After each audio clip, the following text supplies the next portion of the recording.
BPSB, Balai Pengawasan dan Sertifikasi Benih, itu bertugas untuk mengawasi dan mensertifikasi benih.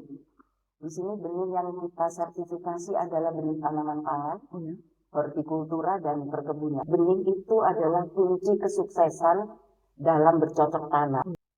Kalau kita atau petani kita menggunakan benih bersertifikat, maka produktivitas benih itu, produktivitas hasilnya nanti akan meningkat 15-25%. Ini dari pengalaman di lapangan dan juga dari hasil penelitian.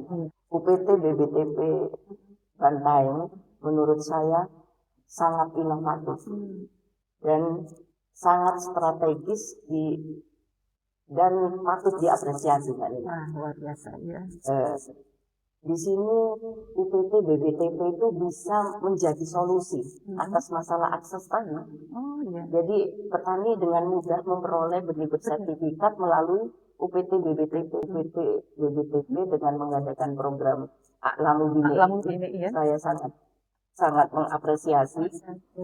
Ini mulai dari sistem digitalisasi, kemitraan dengan penangkar, dan podcast ini. Ini berarti UPT BBTP ini bukan hanya memproduksi, tapi sangat aktif dalam mengedukasi.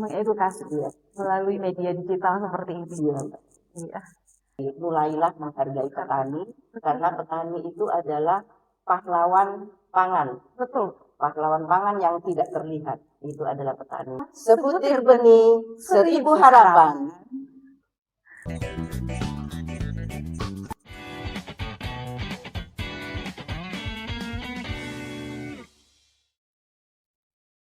Halo, Assalamualaikum warahmatullahi wabarakatuh. Selamat datang di Aklamu Bine Podcast. Podcast perbenihan pertama dari Kabupaten Bantaeng, persembahan UPT Balai Benih Tanaman Pangan, Dinas Pertanian Kabupaten Bantaeng. Senang sekali, saya Nina Iskandar yang akan menemani pemirsa sekalian dalam episode kali ini. Dan kali ini kita akan berbincang-bincang tentang sesuatu yang kecil, namun menyimpan harapan yang begitu luar biasa besar. Ya, kita akan berbicara tentang benih. Karena di sini di Aklamu Bine, kami percaya akan satu hal yang sederhana, sebutir benih, 1000 harapan. Pemirsa sekalian, pernah tidak terbersit di pikiran kita, dari mana sih sebenarnya benih padi yang ditanam oleh para petani itu berasal? Apakah benih itu berasal dari benih yang asal-asalan saja, atau ada proses panjang di baliknya yang menentukan nasib panen jutaan keluarga petani? Nah, hari ini kita akan membedah semua itu dengan narasumber yang sangat berkompeten dan sangat istimewa yang sudah hadir bersama saya. Beliau adalah seorang perempuan tangguh yang bekerja di garda terdepan pengawasan mutu benih di Sulawesi Selatan. Siapa dia? Beliau adalah Ibu Yuli Dwi Wiyanti, SPMM, seorang petugas Balai Pengawasan dan Sertifikasi Benih atau yang kita kenal dengan singkatan BPSB. Assalamualaikum Ibu Yuli. Waalaikumsalam warahmatullahi wabarakatuh, Mbak Nina. Bagaimana kabarnya Ibu? Sehat? Sehat. Bagaimana juga dengan Mbak Nina? Alhamdulillah sehat. Ibu semangat? Semangat. Semangat, jangan tegang ya Bu ya. Siap, Mbak Nina. Kita harus semangat di sini dan mewakili tim semua. Kami ucapkan terima kasih banyak Ibu sudah berkenan hadir memenuhi undangan menjadi narasumber podcast pada kali ini. Sama-sama Mbak Nina, saya juga terima kasih sudah diundang di acara podcast. Alhamdulillah. Baik Ibu, bisa Ibu ceritakan sedikit perjalanan Ibu sampai akhirnya berkarir di dunia perbenihan ini itu seperti apa? Dan apa sih yang membuat Ibu tertarik di bidang ini? Terima kasih Mbak Nina. Assalamualaikum warahmatullahi wabarakatuh. Nama saya Yuli Dwi Wiyanti. Saya bertugas sebagai pengawas benih yang di bawah naungan BPSB, Balai Pengawasan dan Sertifikasi Benih di Sulawesi Selatan. Adapun fungsi dari Balai Sertifikasi dan mutu benih di Sulawesi Selatan ini adalah untuk menjamin mutu benih. Mutu di sini adalah mutu genetik, fisik, fisiologi, dan kesehatan benih itu sendiri. Dari varietas unggul yang ditanam oleh petani dan akan memberikan suatu harapan produktivitas yang atau jaminan mutu yang diharapkan oleh petani. Ketertarikan saya di bidang perbenihan ini bermula dari awal benih itu merupakan suatu awal dari suatu proses pertanian. Benih itu adalah kunci kesuksesan dalam bercocok tanam, dalam budidaya pertanian, budidaya tanaman. Demikian tertarik saya di bidang ini karena saya bermakna langsung untuk penentuan mutu benih yang akan digunakan oleh petani kita. Jika benih itu tidak berkualitas, maka apa yang dilakukan petani yang begitu panjangnya proses kegiatan mulai dari semai, pertanaman, itu akan sia-sia. Di sini pendidikan saya juga di bidang pertanian dan dari awal karir itu saya sudah tertarik di perbenihan. Ya, dengan pengendalian mutu dan standarisasi. Di BPSB selalu kami ada data-data yang harus kami hafal di luar kepala, yaitu tentang standar teknis di lapangan, baik di lapangan maupun standar untuk di laboratorium. Mulai dari berapa persen CVL di lapangan yang harus diloloskan untuk menjadi calon benih. Demikian, Pak. Jadi itu Jadi ya. BPSB itu memberikan ruang untuk saya di bidang ini. Jadi itu yang membuat Ibu tertarik ya, sampai menekuni bidang ini. Ya, Mbak. Baik Ibu. Nah, pemirsa Alamun Bine, mungkin banyak di antara kita yang sering mendengar istilah BPSB. Namun masih banyak yang belum paham apa sih sebenarnya tugas dan peran dari lembaga ini. Nah, Ibu Yuli boleh tolong dijelaskan kembali BPSB itu sebenarnya apa dan apa perannya dalam ekosistem perbenihan di Sulawesi Selatan? BPSB, Balai Pengawasan dan Sertifikasi Benih, itu bertugas untuk mengawasi dan mensertifikasi benih. Di sini benih yang kita sertifikasi adalah benih tanaman pangan, hortikultura, dan perkebunan.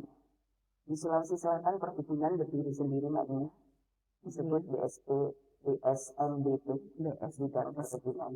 Untuk kami adalah TPH, tanaman pangan dan hortikultura. Yang mempunyai fungsi ada beberapa tahap, ada 3 tahap fungsi kami. Tahap pertama itu mengawasi pelepasan varietas dan penyediaan benih, benih sumber. Karena benih yang disertifikasi adalah benih yang sudah dilepas oleh Menteri Pertanian. Itu yang pertama. Yang kedua adalah mensertifikasi benih, membuat produksi benih bersertifikat, mulai dari semai, pertanaman, sampai menghasilkan sertifikat dan pelabelan. Yang ketiga adalah pengawasan peredaran benih. Kami mengawasi jaminan mutu benih yang beredar di pasaran. Berikut juga dengan kasus-kasus perbenihan yang timbul di masyarakat. Jadi tugasnya dan fungsinya seperti itu ya Bu ya. Nah,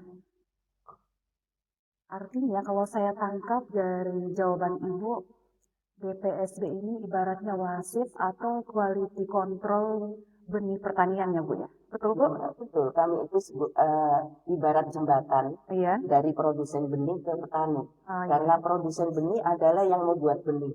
Dalam membuat benih bersertifikat diawasi oleh BPSB. Dan hasilnya langsung disalurkan ke petani. Jadi kami adalah jembatan produsen benih dari petani kepada petani. Nah, kalau begitu, siapa saja sih Bu yang diawasi oleh BPSB? Apakah unit seperti UPT, BBTP Bantaing ini juga termasuk dalam pengawasan Ibu? Iya, termasuk. UPT, BBTP Kabupaten Bantaing termasuk yang kami awasi. Mulai dari sebelum semai, Iya. Sebelum semai itu sudah harus membuat suatu dokumen permohonan kepada kami. Itu Iya. nanti akan ada di tahapan-tahapan sertifikasi, Mbak. Dan semua produsen benih yang memproduksi benih bersertifikat, Iya. termasuk produsen swasta, Iya. eh, kelompok penangkar, kelompok tani yang skala kecil juga kami awasi, Iya. sepanjang produsen ini atau kelompok tani ini memproduksi benih bersertifikat. Karena benih bersertifikat itu melalui sertifikasi benih. Tidak bisa ditanam secara biasa, tapi harus melalui tahap-tahap yang ada di sertifikasi benih. Baik. Selanjutnya Bu Yuli, untuk pemirsa yang belum terlalu familiar, di dunia perbenihan kita mengenal kelas benih. Ada BS, BD, BP, dan lain-lain. Bisa Ibu jelaskan secara sederhana saja, Bu, apa bedanya kelas-kelas benih itu dan mengapa kelas benih itu penting bagi petani? Terima kasih Mbak Nina. Ini adalah tugas dasar saya di BPSB, itu adalah mengenal kelas benih. Ini seperti silsilah keluarga. Dilihat dari kemurnian genetiknya. Yang paling murni genetiknya itu disebut kelas benih BS. Ya, BS breeder seed. Itu diproduksi langsung oleh pemulia tanaman. Biasanya di lembaga-lembaga penelitian. Turun menjadi kelas benih BD. Kelas benih BD untuk BS itu labelnya berwarna kuning. Iya. Jadi bisa dibedakan menurut warna label. Untuk BD benih dasar itu labelnya warna putih dan diproduksi oleh Balai Benih. Untuk turunan dari BD itu adalah BP, benih pokok, labelnya berwarna ungu. Nah, di sini benih pokok ini adalah rantai terakhir untuk penangkar benih. Karena turunan dari benih pokok adalah BR, itu benih sebar, itu adalah benih yang sudah disalurkan ke petani, sudah untuk pertanaman konsumsi. Demikian Mbak. Jadi ini seperti rantai regenerasi ya Bu ya? Ya. Baik Ibu, kalau begitu UPT BBTP Bantaeng yang memproduksi benih, posisinya di mana dalam rantai itu? Untuk saat ini UPT BBTP Kabupaten Bantaeng itu membeli benih dari IKB, merupakan yang dijadikan untuk benih sumber itu kelas benih BP. Ini di rantai terakhir di penangkar, jadi kedudukannya itu sangat dekat dengan petani. Karena hasil dari UPT BBTP ini langsung disalurkan untuk petani. Ya. Jadi posisinya di rantai terakhir untuk penangkar. Rantai terakhir. Ya. Tapi di sini Mbak Nina, Balai Benih bisa meningkatkan, sebenarnya bisa semua kelas benih diproduksi oleh Balai Benih. Begitu. Ya, tupoksinya Balai Benih. Setahu saya di BPSB Mbak, Balai Benih berhak untuk memproduksi dari kelas benih BS, maksudnya BD, yang benih sumbernya BS, BD, BP, dan BN. Baik Bu, terima kasih. Dan sekarang kita masuk ke dapur yang mungkin jarang dilihat orang, yaitu proses sertifikasi benih itu sendiri. Ibu Yuli, dari awal sampai selesai, bagaimana sebenarnya proses sertifikasi benih itu berjalan? Apa saja tahapannya Ibu? Bisa dijelaskan? Terima kasih. Untuk tahapan sertifikasi benih ini adalah tugas saya sehari-hari di lapangan. Terutama untuk Balai Benih UPT BBTP yang secara intent mendaftar sertifikasi ke BPSB. Tahap yang pertama adalah tahap pendaftaran. Di sini pendaftaran itu pemohon atau produsen benih, dalam hal ini UPT BBTP, bermohon untuk kepada BPSB untuk mensertifikasi benih berupa permohonan yang dilampiri oleh beberapa dokumen. Tahap kedua itu adalah pemeriksaan pendahuluan. Kami lakukan dengan memverifikasi dokumen permohonan. apakah dokumennya sudah lengkap dan dilampiri oleh benih sumber. Benih sumbernya itu apakah sudah sesuai dengan labelnya dan varietasnya. Satu unit apakah sudah betul, kita verifikasi lokasi dan kita lihat pertanaman sekitarnya untuk isolasi. Di situ apakah ada pertanaman konsumsi atau ada yang bisa menimbulkan kontaminasi. Di situ kami lihat sebagai pemeriksaan pendahuluan. Kalau lolos di pemeriksaan pendahuluan, maka sudah bisa dilakukan tahap persemaian. Tahap berikutnya adalah pemeriksaan tanaman. Pemeriksaan tanaman itu ada 3 tahap. Tahap pertama itu adalah tahap fase pertumbuhan atau fase vegetatif. Itu pada umur 25 sampai 30 hari. Kami turun ke lapangan dengan melihat apakah ada campuran, dan di sini maksimal campuran untuk kelas benih BP itu 0,5%. Jadi kami lihat di situ apakah ada tanaman-tanaman yang menyimpang yang belum dirobek. Jadi kami harap untuk produsen benih sebelum pemeriksaan sudah harus melalui proses robek. Yang berikutnya adalah pemeriksaan fase generatif. Fase generatif ini diperiksa pada umur setelah 80% berbunga. Jadi kita lihat apabila bunganya sudah 80%, maka pemeriksaan fase generatif. Selanjutnya fase masak susu 7 hari sebelum panen. Baik, untuk tahapan keempat itu kami melakukan supervisi panen. Kegiatan panen kami juga lakukan supervisi. Selanjutnya pemeriksaan alat panen, apakah alat panennya itu tidak terkontaminasi dengan varietas lain, jadi harus steril. Dan pemeriksaan alat pengolahan benih. Berikutnya kami akan datang kembali untuk memeriksa kelompok benih, yaitu dengan pengambilan contoh benih. Dalam hal ini UPT BBTP atau produsen benih sudah bermohon kepada kami setelah proses pengolahan benih tadi.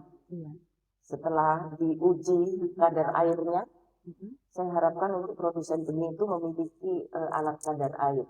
Apabila kadar airnya sudah di bawah 13%, maka sudah bisa diambil contoh benihnya dan diuji laboratorium.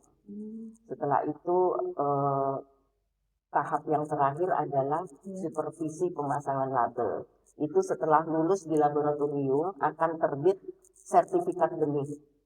Setelah terbit sertifikat benih akan dibuatkan label, dan label itu sudah siap untuk ditempel di kemasan, dan kami melakukan supervisi pemasangan labelnya. Setelah itu sudah siap diedarkan dan dijual. Ya. Wah, panjang juga prosesnya, Bu ya. Artinya petani atau produsen benih tidak boleh sembarangan mengklaim benihnya itu bersertifikat tanpa melalui semua tahap itu. Betul, Bu ya? Betul, Pak. Jadi berapa lama biasanya proses sertifikat dari awal tanam sampai awal benih bisa diberikan label kemudian dijual? Untuk waktu itu di pertanaman itu mengikuti pertanaman umur benih. Umur benih tanaman ada yang umur 100 hari, ada 120 hari, ada juga yang 140 hari, tergantung varietas. 120 hari untuk benih membramun yang rata-rata potensinya itu ditambah dengan pengolahan 2 minggu. Bisa juga kalau cuaca bagus bisa 1 minggu setelah dijemur, itu kadar airnya sudah bisa diarahkan menuju ke laboratorium. Kami bisa sudah ambil sampelnya, itu 1 minggu, ditambah pengujian di laboratorium itu 1 minggu, Pak. 1 minggu hasilnya sudah keluar. Setelah hasilnya keluar 1 minggu, berarti 3 bulan ditambah 2 minggu, ditambah pelabelan 1 minggu, berarti sekitar 4 bulan lebih lah. 4 bulan sampai 5 bulan baru benih baru bisa diedarkan. Jadi prosesnya itu sekitar 4 Sampai sampai 5 5 bulan. Jadi bagi produsen yang akan membuat benih bersertifikat harus mempunyai perencanaan yang jauh-jauh Iya. sebelumnya. Karena sangat Lumayan juga ya, Bu, tahapan-tahapannya, dan lama prosesnya itu 4 sampai 5 bulan. iya, Mbak. Ibu Yuli, dalam pengalaman Ibu bertugas di BPSD, pasti ada dong tantangan. Apa tantangan terbesar dalam melakukan pengawasan dan sertifikasi benih di lapangan? Ya, misalnya apakah ada kasus-kasus, Bu, di mana ada benih yang tidak lolos sertifikasi mungkin? Silahkan, Bu. Untuk tantangan ini ada saja tantangan yang kami hadapi di lapangan, Mbak Nina. Yang pertama itu isolasi. Untuk penangkar itu kurang memperhatikan isolasi yang sempurna. Isolasi itu tidak boleh terlalu dekat dengan pertanaman konsumsi. Meskipun varietasnya sama, tapi pertanaman konsumsi itu terlalu banyak campurannya. Jadi bisa terkontaminasi di pertanaman sertifikasi. Kurang disiplinnya juga mengadakan robbing karena memerlukan tenaga dan ketelitian. Jadi mencabut tanaman yang menyimpang dan varietas yang berbeda di pertanaman itu perlu ketelitian yang sangat tinggi. Jadi itu kurang disiplinnya di situ. Dan untuk benih yang tidak lolos itu sering terjadi. Sering terjadi. Karena kadar air yang masih terlalu tinggi dan daya kecambah yang masih terlalu di bawah batas minimal 80%. Kami dari BPSD masih memberikan rekomendasi untuk mengulang apabila benih tersebut masih dalam keadaan dorman. Itu masih bisa disarankan untuk produsen itu melakukan processing ulang dan akan kami ambil kembali contoh benihnya dan diuji laboratorium. Diuji kembali. Dan itu memerlukan waktu lagi 1 minggu. Jadi itu 5 bulan ada penelitian ulang. Ada penelitian ulang lagi. Meskipun semua tahapan-tahapannya sudah dilakukan, tetapi kalau tidak lolos, kembali lagi, Bu, ya, diuji kembali. Iya, Mbak. Apabila tidak lolos lagi, sudah tidak bisa diuji ulang lagi dan benihnya sudah tidak layak untuk diedarkan. Jadi memang butuh ketelitian dan dedikasi luar biasa ya, Bu, ya. Ini yang sering masyarakat tidak tahu, di balik setiap kantong benih berlabel biru atau ungu yang petani beli, ada kerja keras tim BPSD dan produsen benih di baliknya. Baik, Ibu, selanjutnya saya sekarang ingin berbicara di sisi petani. Kita tahu masih banyak petani kita yang menggunakan benih tidak bersertifikat. Entah itu benih turunan sendiri atau benih yang dibeli tanpa jaminan mutu. Apa dampak nyata yang bisa dirasakan petani jika mereka masih menggunakan benih bersertifikat? Maksud kami, apa dampaknya jika mereka beralih menggunakan benih bersertifikat, misalnya dari sisi produktivitas, ketahanan terhadap hama, atau kualitas hasil panen? Dampaknya sangat signifikan. Kalau kita atau petani kita menggunakan benih bersertifikat, maka produktivitas benih itu, produktivitas hasilnya nanti akan meningkat 15-25%. Ini dari pengalaman di lapangan dan juga dari hasil penelitian. Itu dampak yang sangat signifikan. Yang kedua itu keseragaman tanaman. Jadi benih bersertifikat itu menghasilkan tanaman yang seragam. Jadi petani dengan mudah untuk membuat perencanaan, jadwal panen yang tepat waktu, dan perencanaan untuk pasarnya. Dia lebih mudah. Demikian, dan untuk benih bersertifikat ini juga lebih tahan terhadap hama dan penyakit. Lebih tahan terhadap perubahan iklim juga, yang kondisi iklim yang sangat ekstrim juga lebih tahan untuk benih bersertifikat ini. Dampaknya sangat signifikan ya Bu ya. Iya, Mbak. Nah, kalau melihat manfaatnya sebesar itu, mengapa masih ada petani Bu yang masih belum mau beralih ke benih yang bersertifikat? Apa biasa yang menjadi kendala-kendalanya Bu? Di sini ada beberapa faktor, Mbak Ida. Mm-mm. Yang pertama itu adalah faktor kebiasaan. Mm-mm. Petani secara turun-temurun Mm-mm. dari tahun ke tahun itu dia membuat benih turunan sendiri. Dia sudah terbiasa dengan hasil yang merasa cukup Iya. dengan hasil itu, Mm-mm. maka untuk merubah kebiasaan itu tidak mudah, seperti membalikkan telapak tangan Iya, mungkin susah, Bu, ya. Iya. sangat sulit. Iya. Itu adalah faktor yang pertama. Mm-mm. Faktor kedua itu faktor ekonomi. Oh, iya. Karena benih bersertifikat itu harganya cukup tinggi dan petani itu tidak mau biaya di awal itu tinggi. Mm-mm. Dia tidak mau Iya. di situ. Meskipun sebenarnya keuntungan di akhir itu sangat Lumayan ya, Bu, ya. ya sangat besar dan sesuai harapan petani tersebut. Tapi Iya. di awalnya itu Tidak yang mau sangat mengeluarkan sulit. biaya. Ya, tidak mau mengeluarkan biaya. Selanjutnya itu faktor aksesibilitas itu masih panjang. Iya. Dia masih harus mendatangkan benih yang dari luar daerah. Iya. Jadi prosesnya masih agak lama, sementara pertanaman sudah harus segera dimulai dan mungkin benih yang disukai tidak tersedia di toko-toko Di daerah mereka, di daerah mereka, ya itu adalah salah satu faktor juga kendala ya. ya, kendala. Yang keempat adalah faktor sosialisasi dan edukasi. Iya.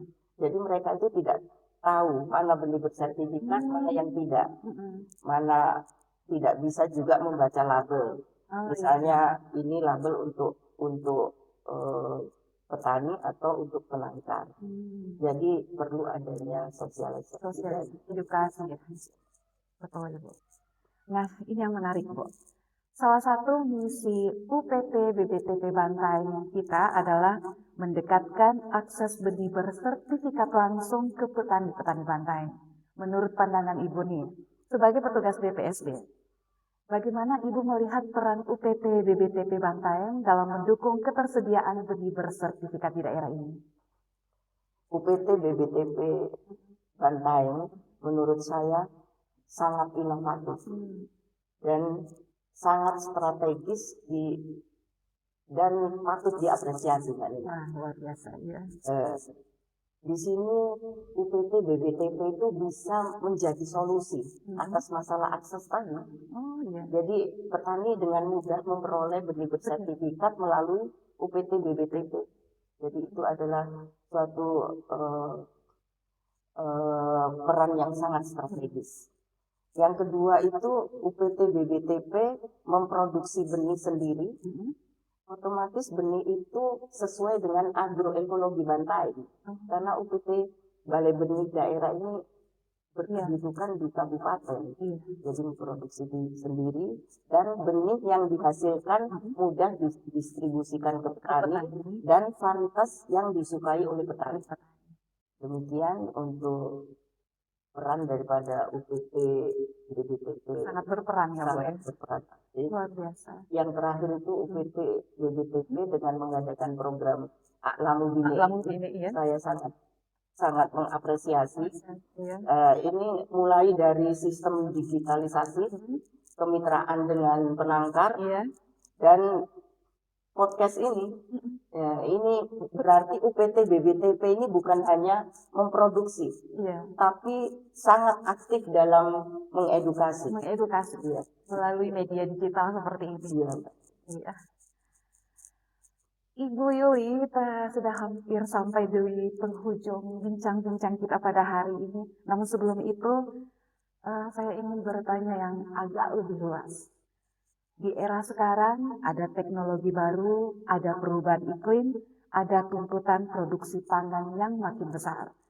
Bagaimana Ibu melihat masa depan sistem perbenihan dan sertifikasi benih di Indonesia, khususnya di Sulawesi Selatan?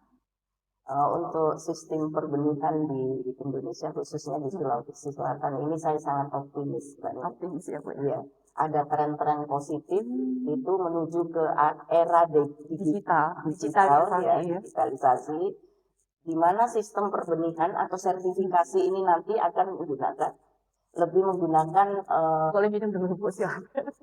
Biar jawabannya lebih luas lagi. minum dulu. Enggak apa-apa Bu.